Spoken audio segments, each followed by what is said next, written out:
Hmm. Buckle up, honestly, buckle up, my people. It's really about to get tougher and tougher. Iran has just been elected to head a UN committee on disarmament and on security.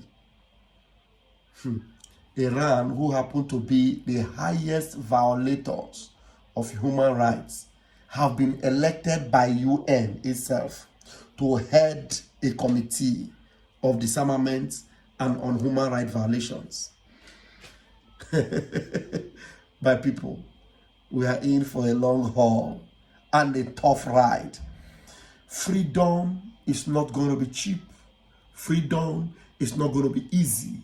This ride is going to be tough and tough and tough.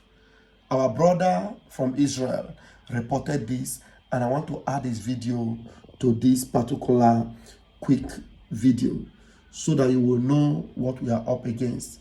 Our freedom will definitely never come from the UN because the UN has lost its credibility. Credibility as far as UN is concerned is out of the question. It's out of it. So that is why when you see what the Fulanis are doing to us and the UN are keeping quiet, you understand where they're coming from.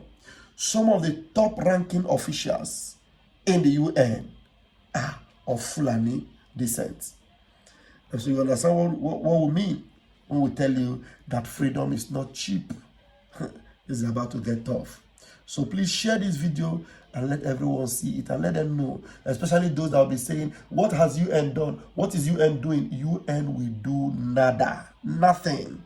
Your freedom is in your hand.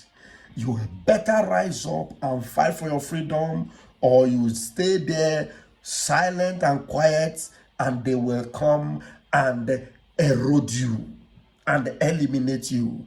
So do not let that happen to you. Rise up and defend yourself because your freedom is in your hand. Raphael Chamakajere, aka Pastor Van Van Van. Watch this video and share it and let it go viral. Now watch. Buckle up, world, because that's going to be a tough ride. The Iranian regime was just elected to chair a UN committee on disarmament and international security. Please allow me to express on behalf of the committee warmest congratulations to Haider Ali Baluchi of the Islamic Republic of Iran. Now, the Iranian regime is also one of the world's most brutal violators of human rights. But now, thanks to the UN, it will chair a human rights committee. The UN is a joke. It long lost all of its credibility. Buckle up, world, because that's going to be a tough ride. The Iranian regime was just elected to chair a UN committee on disarmament and international security. Please allow me to express on behalf of the committee warmest congratulations to Haider Ali Baluchi of the Islamic Republic of Iran. Now, the Iranian regime is also one of the world's most brutal violators of human rights. But now, thanks to the UN, it will chair a human rights committee. The UN is a joke. It long lost all of its credibility.